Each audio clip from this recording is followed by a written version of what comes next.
All right, guys. For anyone just tuning in, my name is Steve. This show is called Wake Up America. Now, I'm going to cover Joe Biden's speech, and then I'm going to cut my feed as soon as whatever happens in Portland happens. I'll go live again. I'm just working on stuff on the computer, so I need to finish it because I'm designing all the shirts and stuff for next month. And I got to get that order in. There's been a ton of people that ordered the mystery boxes, so if you haven't already, go do it. Joe Biden is apparently set to take the stage at 4 o'clock, where he's going to lie lie to the American people, and we'll have to wait and see. Hold on one second.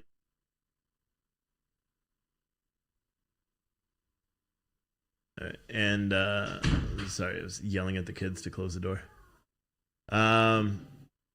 But yeah, so what do we know? There's some new stuff that came out of Afghanistan today. There's new stuff that came out all over the place. We wrote earlier today about a police officer that was shot in I think it was Greenville or Greenwood, Wisconsin. Around 1:30 this morning, he attempted to pull over a vehicle. The vehicle initially stopped. It was occupied by one guy, a 31-year-old, I believe. The man then just fled from police. Police gave chase. He ended up crashing his car. He got out and started shooting at officers. A 36-year-old officer was shot several times. On the scanner, it said he was shot in the chest. And it's very sad. Very sad. So hopefully he's going to be okay. I don't have an update on it. What is this? Secretary Blinken admits U.S. has to ask Taliban for permission to evacuate Americans. Wait, what? Is this real? Ask the Taliban for permission for American citizens to leave. True or not true? They are in control of Kabul. That is the reality. That's the reality that we have to deal with. How comfortable are you with that, Mr. Secretary? What I'm focused on. Oh my God, dude! Our country is so fucked. There's no other way to say it, and I apologize for cursing, but our country is messed up right now. Our country is messed up. He's gonna. How the hell are they? A terrorist organization has taken over a city. I mean, granted, terrorist organizations have pretty much taken over cities here in the United States as well, but we don't talk about that with Antifa and all that stuff going on in Portland. But man, Blinken gets up on national television this morning and says the U.S. has to ask for permission to evacuate our people. If you didn't think we were weak, well, guess what? We're weak. On PTNN, someone said, "Good Sunday afternoon, everyone. Anyone know what time Portland Melee is supposed to go down?" It's supposedly going to happen around 2 o'clock local time, which is 5 o'clock Eastern time. Apparently, Antifa is already roaming. For some reason, all the streamers are starting late, but apparently Antifa is already roaming around the city of Portland, downtown. There was a change of venue for, I guess, the Patriot portion of the event today, which is kind of interesting because they changed it, and then Andy No, who is followed by virtually every single Antifa person in the world, because they all hate him, he posted it online. So I'm curious as to whether or not Andy No is going to be out there, and likely if he is, he's not going to be live streaming. But there's a lot of live streamers that are already going to be out there as well. And so we'll cover that once that event does start. But like I said, depending on when Donald Trump or depending on when Joe Biden, see, that's called wishful thinking. Can you imagine if Donald Trump was in charge right now, just how different it would be? Can you imagine how different it would be right now? Just in this country in general, it'd be so different. I mean, we'd still have everybody else. Today, what was it, on MSNBC? Someone sent me the clip. On MSNBC, they were talking about how they believe that this is going to cause a rise in white supremacy. Like this whole shit that's going on in Afghanistan. But it's crazy. It's crazy. All right, so for anyone just tuning in, we're waiting on Joe Biden to start talking.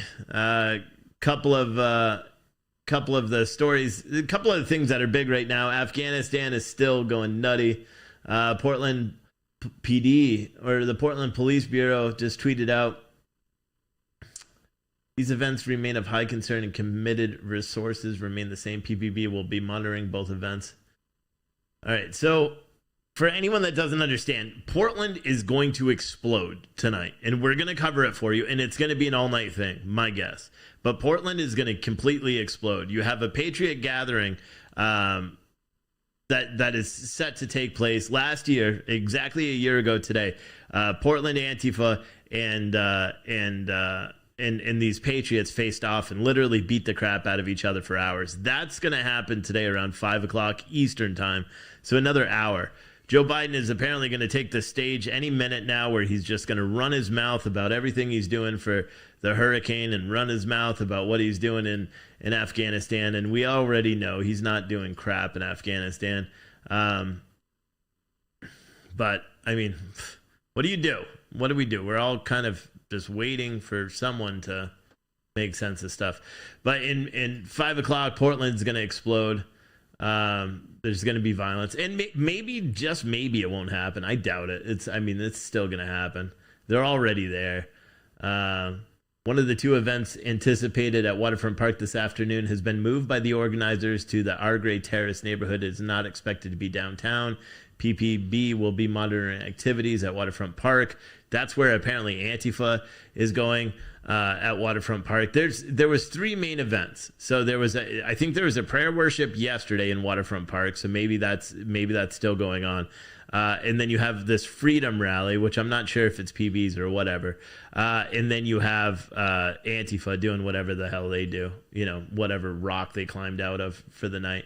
And so last year, if you don't remember, it was pretty darn violent. They proceeded to beat the crap out of each other, and then all of a sudden the Patriots just turned and left, as was the plan. I was super critical of it then because I didn't know what the plan was and what they were doing there.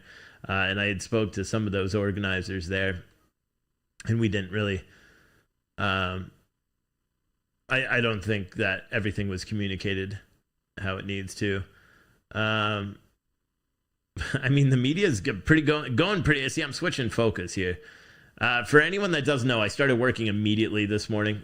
So I've actually been working all day. Haven't even showered yet. Still same shirt from yesterday. I've been working my butt off.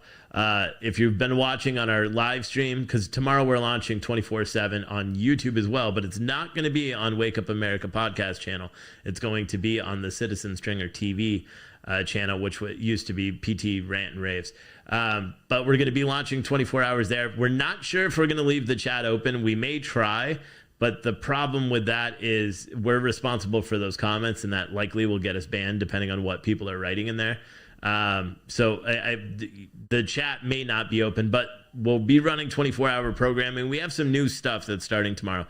Adam is going to be hosting what we're calling Citizen Stringer TV early. And that's going to start from 8 to 10. It's just going to run through news stories. It's going to recap of the weekend's news stories. It's going to recap of the day's news stories, talk about some weather. It's more going to be a more newsworthy show, a newsy show. And then we'll probably replay Wake Up America from Friday tomorrow, just running through the schedule for you at 10 o'clock. At 11 o'clock, I'll go live and I'll cover the lunch news schedule for a couple of hours. And then we'll replay, and then we'll just do our normal shows at night. And that's going to be the new scheduling that we have going forward. So if you have a PTNN membership, you could watch and chat live. And the reason why we're also putting it out to the YouTube channel is just for brand awareness and things like that. It just helps. Similar to how Newsmax and The First and all these other groups do it. But we'll actually report some news, unlike some of them, because a lot of them are just talk and stuff like that. What else? Joe Biden, of course, is late. I mean, should we be surprised? I don't know. Probably shouldn't. But trying to see if there's anything else going on in Afghanistan. I figured I'd go live. Actually, and to be honest, I didn't mean to go live. I was just setting everything up to go live for when Joe Biden started, and then I ended up accidentally starting it. And I was like, well, whatever. It's only 10 or 15 minutes. But who knows with Joe Biden? I'm assuming we'll hear in a minute. There's no idea whether he's going to take questions today. Nobody really knows what's going to happen. Tifa up and Taylor in NATO. I don't know what they're talking about. That's a comment. And Kumo filed for retirement to receive state's lifetime pension. Ay. There's so many different news stories. There's so much stuff that's happened over the past week. It's so hard to follow. As I said, tomorrow I'm going to be doing our mass shooting report. Normally I do it on Fridays, but I think I may start doing it on Monday mornings. It takes me a long time to put it together. But with that, we pretty much run down all the mass shootings of the past week. And usually there's a lot. I think last week we had 15 mass shootings that took place in 6 different cities across the United States, all Democrat-controlled cities. And we always do our due diligence to check it. Also, we just published an article this morning. Lauren wrote it. Laredo Sector Border Patrol and Texas Department of Public Safety apprehended several illegal aliens after a human smuggler failed to yield and collided with a civilian vehicle, causing injury and a fiery accident. The incident occurred during the late afternoon of August 16th when agents from the Laredo South Station responded to a report of a suspicious gray Dodge sedan traveling north on Highway 83. Agents located the vehicle near Magna Hine Road and requested assistance from Customs and Border Protection Air and Marine Operations. DPS attempted to stop the vehicle, but it failed to yield and fled north on Cuatro Vientos Boulevard. A short time later, the vehicle driven by the suspect collided with a civilian vehicle, causing a rollover as the driver attempted to make a U-turn in the intersection. The driver and occupants attempted to flee the scene of the accident, but were quickly apprehended with the help of the AMO air asset. Laredo Fire Department responded, provided assistance. No injuries were reported. Wow, that's crazy. One of the cars flipped over, and there were this looked like a bad accident. Off-duty New Orleans police officer was shot to death outside a Houston restaurant. We talked about this mass shooting. I think it was yesterday or Friday night. We talked about a mass shooting that had taken place at an Italian restaurant in Houston, Texas. According to police, Houston police have now released photos of 2 suspects riding in a silver Nissan Altima with paper plates that ended up shooting 2 people on the patio of Grotto Restaurante in an apparent armed robbery of people eating on the patio. An off-duty police officer visiting New Orleans was shot and killed in the robbery turned murder, according to the Houston police chief. The chief said the New Orleans police officer was one of 2 people shot around 5:15 p.m. while eating dinner on the patio of the Grotto Restaurante at 4715 Westheimer Road, just east of the 610 Loop. The second victim was transported to the hospital in critical condition. According to investigators, 2 armed suspects approached a group of people on the patio and demanded they hand over their belongings. Witnesses said the group complied with the suspect's demand, and at some point one of the alleged gunmen opened fire. After the shooting, the suspects fled, leaving behind everything they attempted to steal. They fled with nothing except a potential capital murder charge. Houston police are searching for 2 men, one wearing a black hoodie and one with black pants, the other wearing a white hoodie with black pants. Finner said they're both driving a silver gray Nissan Altima with paper license plates. Sad, man. You can't even eat in America anymore. You can't even be out just eating dinner. Can't even do it. President Trump issued a statement today saying Joe Biden gave our enemies all around the world a great and lasting victory when he unexpectedly and inexplicably removed our great soldiers from Afghanistan before taking out our U.S. citizens and allies, along with abandoning many billions of dollars of high-grade military equipment.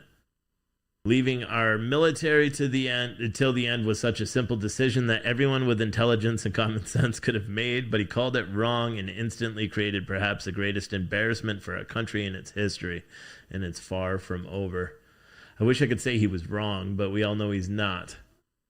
I don't think it's anywhere close to being far from over. I don't think it's anywhere close to being done. I think Afghanistan is going to pray up, go nuts. So Portland, so this is starting, even though they're not saying it. So there's been a bunch of messages from Portland Police Bureau over the past couple of minutes. One of the two anticipated events from Front Park, I already read this one, but I'm going to do it again because there's a lot more now. It was moved to the Afgh Terrace neighborhood and is not expected to be downtown. PPB will monitor the activities at the Waterfront Park and other event locations throughout the day. These events still remain a high concern and committed resources remain the same. PPB will be monitoring both events and may make arrests for crimes where resources allow. The message from Chief Chuck Lovell and Ted Wheeler remains: if you are planning to gather to instigate fights with those you disagree with, don't come. You should not expect to see police officers standing in the middle of the crowd trying to keep people apart. People should keep themselves apart and avoid physical confrontation. While the Portland is, well, that's weird. It says, while the Portland is supportive of people exercising their constitutional free speech and assembly rights, we know the violence and injuries are avoidable. Violence is not protected free speech, they write. They then added 3 minutes ago, which I think is pretty funny. They added, arrests may not happen in the moment. PPB has consistently done follow-up investigations and made arrests and forwarded cases to DA Mike Schmidt for prosecution. Just because arrests are not made at the scene does not mean that people are not being charged with crimes.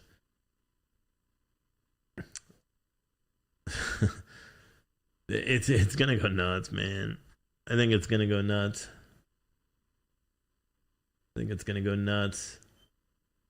We'll have to wait and see what happens there. I don't know. I think there's people driving around there. And I'm not really set up to do all the live streams either. I'll get set up for that after Joe Biden finally gets up and says, nothing. But that's the reason why we're live right now, because Joe Biden is apparently going to talk about something. And although nobody really knows what he's going to talk about because he's an idiot. And I don't mean that to be mean. Yeah, I do. He's an idiot. And anyone who voted for him, you're a sad individual. I mean, was that too blunt? I mean, this guy's single-handedly destroying our country day by day. Every single day there's something else. Every single day. But you know what? What can you do? We can just sit here and just be like, you know what? We'll just bow down. These sheep, apparently. Very disgusting. And we're waiting. Everybody's waiting. Fox News is waiting. Everybody's waiting. I'm the only one that just rambles and talks through it.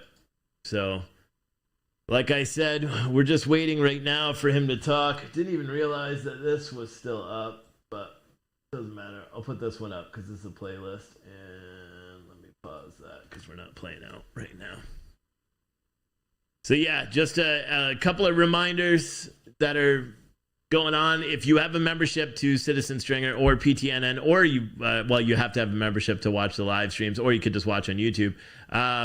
We've been testing 24-hour feeds. It's been kind of hit or miss over the past week. We put some new overlays that should, auto update and things on Citizen Stringer. And as of 8 o'clock tomorrow morning, actually probably a little bit before, we're going to kick on a live feed. Adam is going to start doing a morning show Monday through Friday from 8 to 10 starting tomorrow morning. It's going to be just news related, not a ton of opinion and stuff, just mostly news related. He's going to run until 10. We'll probably replay my previous episode unless there's something going on.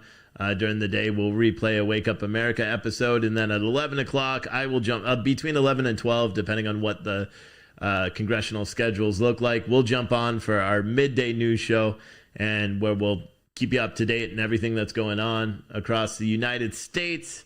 And then we'll cover the White House press conferences if they choose to have them. The White House press conferences have been few and far between lately. Could be because Jen Psaki knows that nobody likes her. And maybe that's why nobody's doing it. But we're doing it. Someone said, I bought a mystery box for September. When do I become a member? I'm not. Well, if you want to become a member on PTNN, so you can watch our live streams and the members only content that we're going to start having, It's probably tomorrow night when I do Wake Up America. You just go to ptnn.tv and you could sign up there. And by the way, all of our videos are free except for our live streams because they have chats with the live streams. So we don't allow just anybody to be in there. You got to be a member. If you want to buy a mystery box, you could do so via the link that's in the chat. We have a few left, not too many. That's what I'm ordering right now is all the shirts and sweatshirts because then I'm going to print them all downstairs and I've got some sick designs. I even have one design that I paid $300. I paid a designer to design it.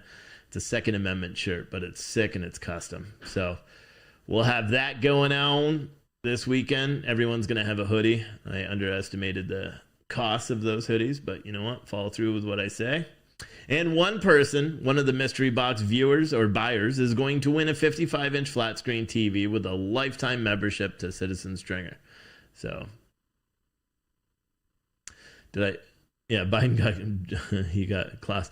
I've been saying Donald Trump a lot today. I even wrote it, earlier when I was doing the headlines. I wrote, President Trump delivers updates on hurricane. And then I was like, wait, it's not President Trump. That's called, wishful thinking. It's called wishful thinking. I just wish. I think I woke up this morning and I'm like, with the speech last night, I'm like, is he president again? No. Oh shit. like we're still stuck in this never-ending cycle of bullshit. Why call him president? Because that's officially his title. So I'm still I respect the office, not the person in it, if that makes sense. And if it doesn't make sense, well, I don't know what to tell you because that's that's how I feel.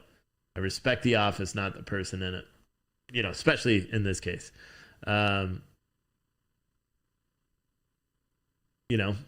that. So I will always call him President Biden until he's no longer President Biden. President Trump will always be called President Trump. Why? Well, because he's awesome. And he cares about America. I wasn't, and just in case people didn't know, I wasn't Donald Trump's biggest fan. I think he could have done a lot better if he wasn't on Twitter. But the fact is he was on Twitter. So, he did what he did on Twitter. But this is a new article from NBC News. Local staff members at the U.S. Embassy in Kabul are deeply disheartened by U.S. evacuation efforts and have expressed a sense of betrayal and distrust in the American government, according to a State Department diplomatic cable obtained by NBC News. I talked about this last night. Since Saturday, the cable said that memos have been sent to Afghan staff at the embassy on Wednesday, inviting them to head to the Hamid Karzai International Airport in Kabul. It told them to take food and prepare for difficult conditions. However, no one anticipated the brutal experience that occurred, the cable said. Staffers reported being jostled, hit, spat on, and cursed at by the Taliban fighters at checkpoints near the airport. It said, adding that criminals were taking advantage of the chaos while U.S. military tried to maintain order in an extremely physical situation. Some staff members reported that they were almost separated from their children, while others collapsed in a crush of people and had to be taken to the hospital with injuries. Others said that they had collapsed on the road because of heat exhaustion. It would be better to die under Taliban's bullet than face the crowds again, said one staff member. Oh my God, dude. These are U.S. staff. I think they're Afghan U.S. staff member employees or U.S. embassy employees, but I think they're Afghan of descent. Another person said, happy to die here, but with dignity and pride. While a third accused the U.S. of prioritizing Afghan government elites with contracts in America who are already had the correct paperwork and other ways of fleeing the country.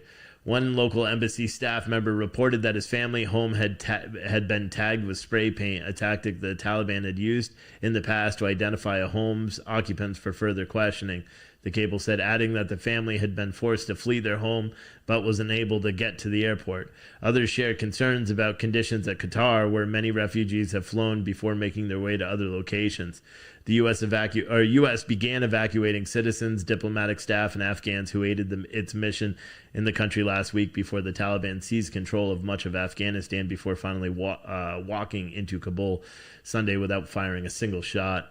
A State Department spokesperson said the U.S. had had a special commitment to local embassy staff who had suffered hardship, which we know is bullshit. Here's the asshole. Good afternoon. I mean the president, my bad. After a series of meetings throughout the weekend with my national security team, I want to update the American people on our ongoing evacuation operation in Afghanistan. But first, I just was briefed by the FEMA administrator who's here with me today, Ms. Criswell, about the flash flooding in Waverly, Tennessee, and surrounding areas in Tennessee. I want to begin by expressing my deepest condolences for the sudden and tragic loss of life due to this flash flood. I know we've reached out to the community and we stand ready to offer them support. I've asked the administrator to speak to Governor Lee of Tennessee right away, and we'll offer any assistance they need for this terrible moment. Let me also say a few words what was now tropical storm, not hurricane, Henri, which made landfall at approximately 12:15 this afternoon in Rhode Island. Henri is impacting much of the Northeast right now, and I want to talk about our efforts to prepare and respond to this storm. We have been closely monitoring Henri's progress and making the necessary preparations. Fortunately, it's no longer a hurricane. It's been downgraded to a tropical storm. And we are taking it seriously, though, because the size and the storm surge and the rainfall is producing. It's also impacting an area of the country that has already experienced heavy rainfall over the past several days. And while New Englanders are used to dealing with some tough weather, this storm has the potential for widespread consequences across the region with significant flooding and power outages that could affect hundreds of thousands of people. And so we're doing everything we can now to help those states prepare, respond, and recover. I can't think of anyone better to lead this operation than Deanne Criswell of FEMA. Before she headed up FEMA, she led the emergency response in New York City, and she was one of the key federal officials leading our response to Superstorm Sandy. She knows this area very, very well and knows what's needed better than anyone. Yesterday, I talked with the administrator and each of the governors in the key states most likely to be affected. I urged them to take advantage of the assistance FEMA can offer in advance and committed to do everything we can to support their communities through the storm and afterwards. FEMA has already pre-positioned resources in the region to speed our ability to respond, including food, water, and life-saving communications equipment, as well as generators. In close cooperation with the electrical sector, preparations are in place to address significant power outages, and resources and supports is staged at the edge of this storm to be able to move quickly in to help. Thousands of additional line crews and vegetation clearing crews from other states and from Canada are already heading toward the impacted states in New England, ready to serve as move in as soon as is feasible. They'll clean up fallen trees, help local utilities repair damaged lines, and restore electrical service as fast as possible. And I want to thank these crews for their commitment to helping their fellow citizens in time of need. I've already approved emergency declarations for Rhode Island, Connecticut, and New York, which activates funds and means we can get in there and help as soon as this extreme weather has moved through. We don't know the full extent of the storm's impact today, but we're acting to prepare for and prevent damage as much as possible and to speed help to affected communities so they can recover as quickly as possible. I also want to encourage everyone to do their part to prepare. Follow the guidance from their local authorities. Some places have already had heavy rains and winds and dangerous storm surges.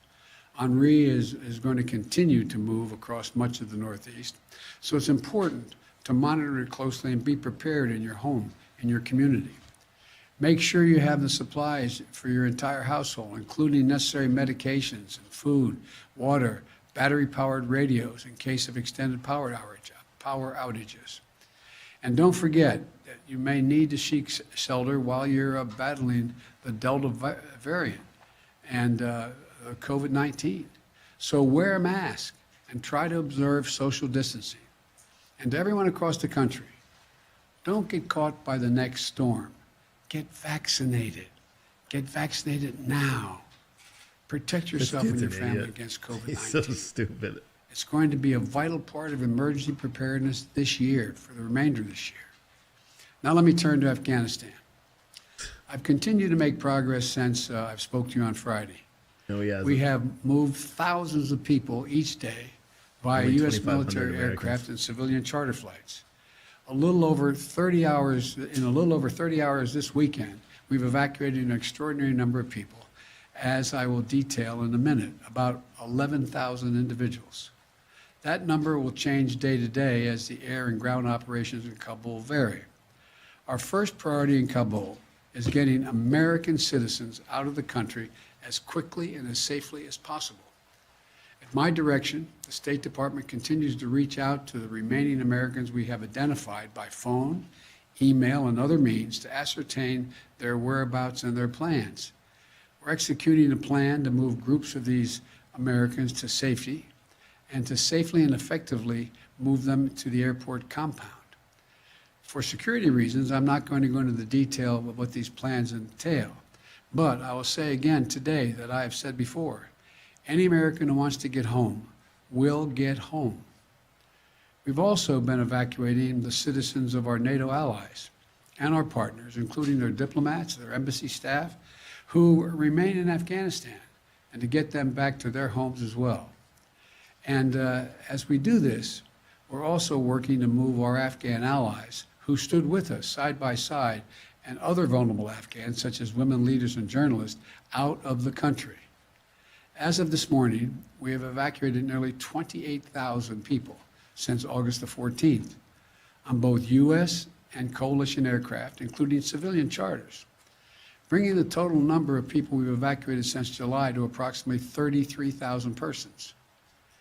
In one 24-hour period this weekend, 23 U.S. military flights, including 14 C-17s, 9 C-130 flights, left Kabul carrying 3,900 passengers.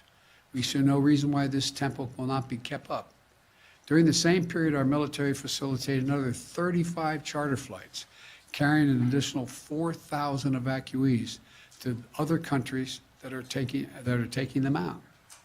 Altogether, we lifted approximately 11,000 people out of Kabul in less than 36 hours. It's an incredible operation. Let me be clear. The evacuation of thousands of people from Kabul is going to be hard and painful, no matter when it started, when we began. It would have been true if we had started a month ago or a month from now. There is no way to evacuate this many people without pain and loss of heartbreaking images you see on television. It's just a fact. My heart aches for those people you see. We are proving that we can move those thousands of people a day out of Kabul. We're bringing our citizens, NATO allies, Afghanis who in fact has helped us in the war effort, but we have a long way to go, and a lot could still go wrong. But to move out 30,000 people in just over a week, that's a great testament to the men and women on the ground in Kabul and our armed services. It also reflects a tireless diplomatic effort. In order to keep a steady flow of planes taking off from Kabul and maximize our evacuation capacity, we have quickly stood up an unprecedented global effort and established a series of processing stations in third countries. In short, we're not flying them directly to their country, we're flying to these processing stations, where we're working with more than 24 countries across 4 continents. We've secured agreements with across the Gulf, in Central Asia, and in Europe, including processing centers in Qatar, Germany, Kuwait, Spain, and elsewhere. It allows us to sort and process these evacuees. These transit centers provide a safe place for the SIV applicants and other vulnerable Afghanis and their families to complete their paperwork while we conduct security screenings and background checks before they continue on to their final destination in the United States or in another country, one of our NATO allies as well. And so from Asia to Africa, from Europe to the Western Hemisphere, nations are making generous offers to support resettlement efforts. And I've been in personal contact with the leaders of many countries, including Qatar, Germany, Spain, Italy, the UAE, and others. They're making vital contributions. To thank them for their support and to discuss how we can continue to coordinate our efforts in Afghanistan moving forward is the reason why I continue in contact with them. And I want to again thank all of our partners for their continuing to stand together. We've also activated the first stage of what's referred to as the Civil Reserve Air Fleet to help with the onward movement of evacuees from these transit centers. Our military aircraft and others will get them to these centers, but then we're going to get the Civil Reserve Fleet. It's a program was designed in the wake of the Berlin airlift after World War II to use commercial aircraft to augment our airlift capacity. This is a voluntary program for our commercial airlines, and we're grateful for those airlines and the U.S. carriers who are supporting us. This effort will only use 3 or 4 planes from each of the major carriers, vast fleets of aircraft. So there should be no effect or a minimal effect on commercial air travel. And we'll stay in close coordination with our partners to mitigate any impact. These Civil Reserve flights will be helping facilitate the safe movement of people from staging locations and transit centers like Qatar or Germany to the United States or to a third country. None of them will be landing in Kabul. Now, the American aircraft that part of this will not be going to any country but the United States. As this effort unfolds, I want to be clear about 3 things. 1, planes taking off from Kabul are not flying directly to the United States. They're landing at U.S. military bases and transit centers around the world.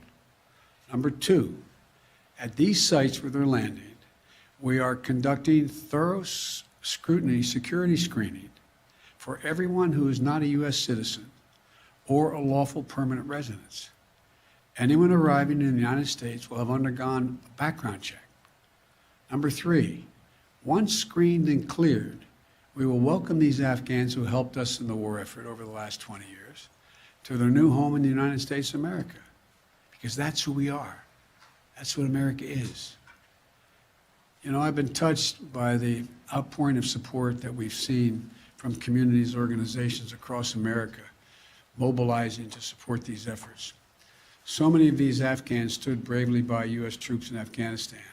And now, the United States, including veterans groups, refugee settlement agencies, religious organizations, and so many others, are standing with our Afghan allies. It exemplifies the best of America. And I want to say again just how difficult this mission is and how dangerous the dangers it poses to our troops on the ground. The security environment is changing rapidly. There are civilians crowded at the airport, although we've cleared thousands of them. We know that terrorists may seek to exploit the situation and target innocent Afghans or American troops.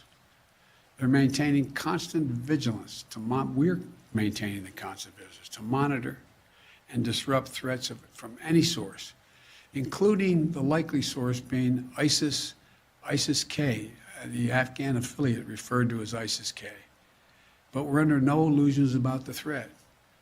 I said on Friday, ISIS-K is a sworn enemy of the Taliban, and they have a history of fighting one another. But every day we have troops on the ground. These troops and innocent civilians at the airport face the risk of attack from ISIS-K from a distance, even though we're moving back the perimeter significantly. We're working hard and as fast as we can to get people out. That's our mission. That's our goal. And our determination to get every American citizen home and to evacuate our Afghan allies is unwavering. We continue to see not only the enormous scope and scale of the effort, we will see the individual lives that are affected, the families that are desperate to get home to their loved ones in America, the communities of veterans who have mobilized to try to help their former interpreters get to safety, the frightened Afghans who aren't sure what to do. To state the obvious, it's heartbreaking. We're all seeing it. We see it, we feel it. You can't look at it and not feel it. Nothing about this effort is easy, but the women and men of the United States Armed Forces are acting bravely and with professionalism and with a basic human compassion. I want to offer my profound thanks to our service members on the ground in Kabul and to all those at U.S. bases around the world who are welcoming and caring for these evacuees. And to all the diplomats and civil servants who are working around the clock to rescue American citizens, the citizens of our allies, our Afghan partners, vulnerable Afghans such as women leaders and journalists. What we are doing is extraordinary. And you have to think of all they're doing. Thanks to the people from all over the world who are helping this effort. So I want to thank you, and I'll keep you informed every day as we move forward. May God protect our troops and our diplomats and who are serving in harm's way. Now I'll take a few questions. Darlene from the Associated Press. Mr. President? Yes. We're 9 days away from the August 31st deadline. Will you extend that deadline, or what is your thought process on extending the evacuation operation? There's discussions going on among us and the military about extending. Our hope is we will not have to extend, but there are going to be discussions, I suspect, on how far along we are in the process. Mr. President. Mario Parker, Bloomberg. Thank you, Mr. President. Just to piggyback off the August 31st deadline, you told the G7 in Cornwall you promised them support back in June. If they ask for a larger or a longer American presence past the August 31st deadline, what will you tell them on Tuesday, sir? I will tell them that we'll see what we can do. Look, we are working closely with the G7.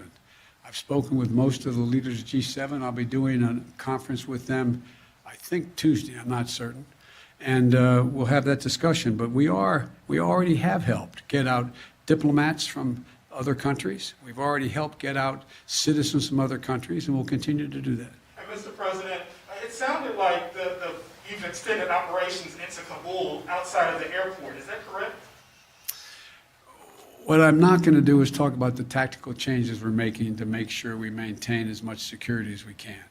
We have constantly, how can I say it, increased rational access to the airport where more folk can get there more safely.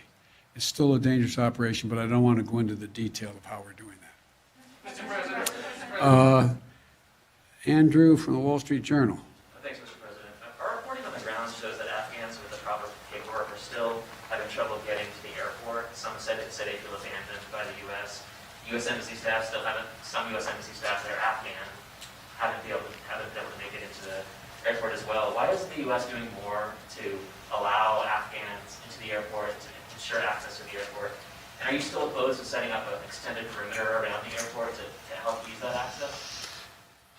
Number one, I think you're going to see they're going to get out. Number two, we have made a number of changes, including extending access around the airport and the safe zone. And we've done a number of things, again, I don't want to get into detail about. But the fact is that more and more of the groups we urgently want to get out of Afghanistan, starting with American citizens, and the folks who worked in the embassies and personnel with our allies, as well as the Afghans who helped them and worked in those embassies, as well as those who helped them on the battlefield as well. We are working diligently to make sure we've increased the ability to get them out. We've changed the gate operations and a whole range of things, and that's why we've been able to significantly increase the number of people we're getting out. And will the Taliban agree to an extension past August 31st? Have we discussed that with them?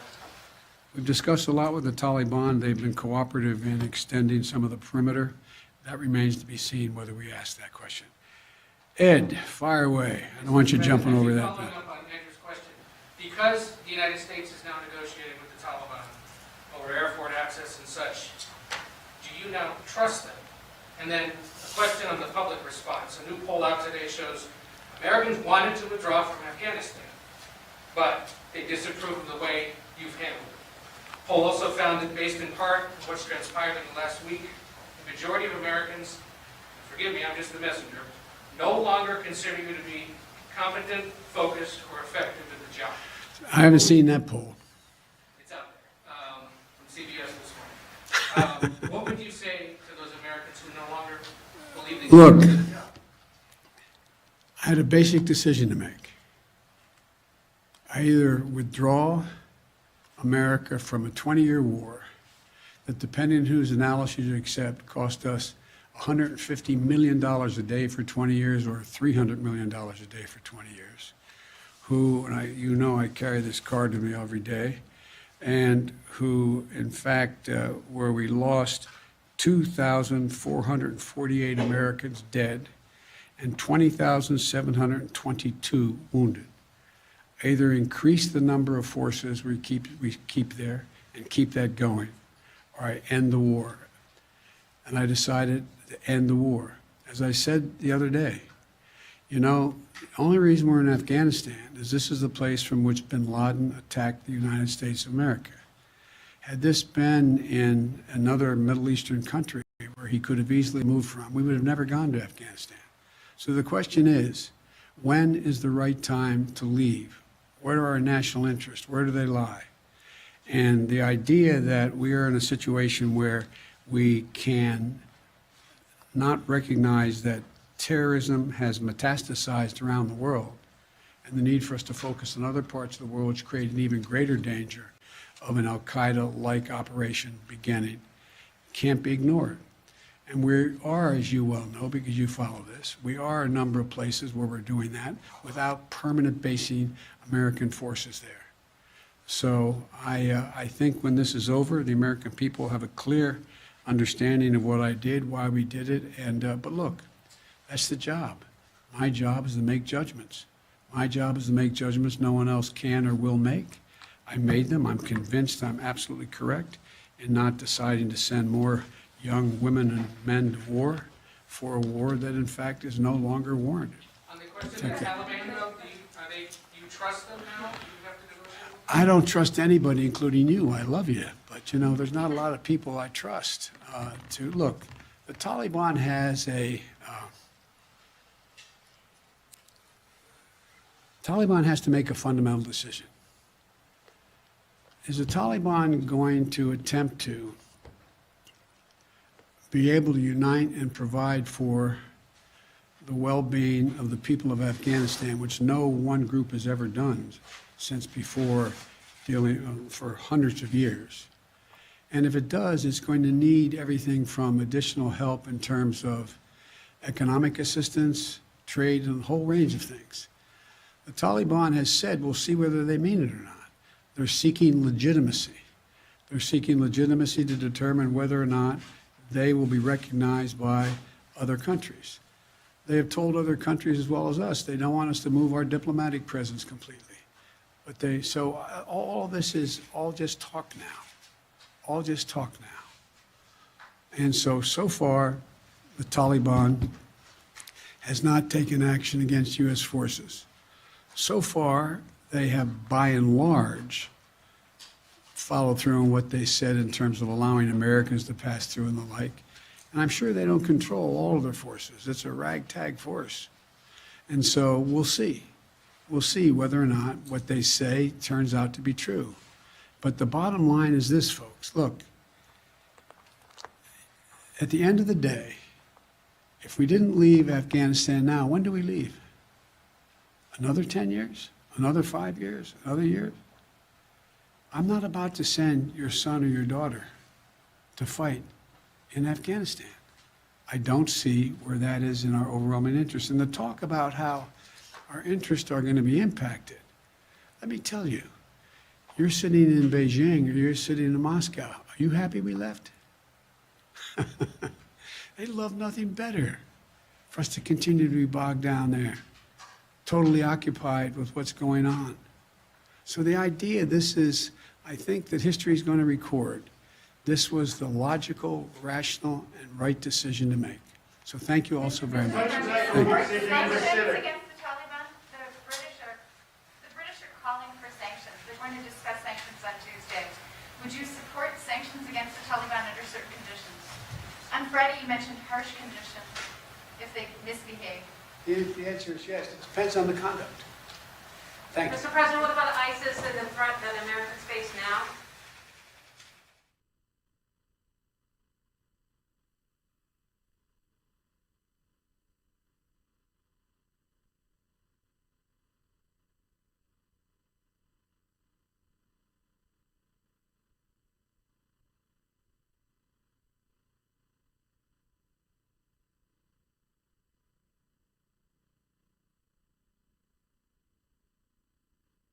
He's answered one question. That's what I said. My sound was off because I'm like, one question.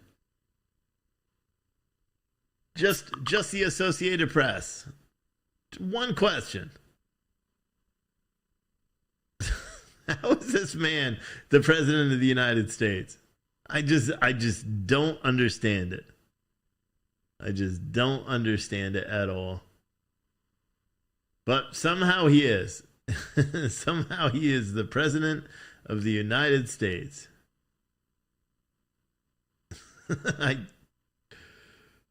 Oh my goodness. I don't even know anymore. I don't even know. All right, so what I'm going to do is the Proud Boys are out. They're in the old Kmart parking lot. That's where they're out right now. I'm watching a couple of feeds. What I'm going to do for everybody is I'm going to end my feed, and then I'm going to restart it in like 10 minutes. Okay? Nothing's going on yet, but I'm going to restart it in 10 minutes. So make sure you come back to this page in 10 minutes. The reason I'm ending it is because I got to restart my computer, and then I will go. I don't see any Antifa. I see maybe a dozen or so PBs that are actually, no. Take that back. I just saw a different camera angle. There's probably about 50 or 60, maybe 100 PBs that are out in this parking lot. So yeah, I'm just going to relax for like 10 minutes and then I'll be live again. Okay? So we'll see you guys in 10 minutes.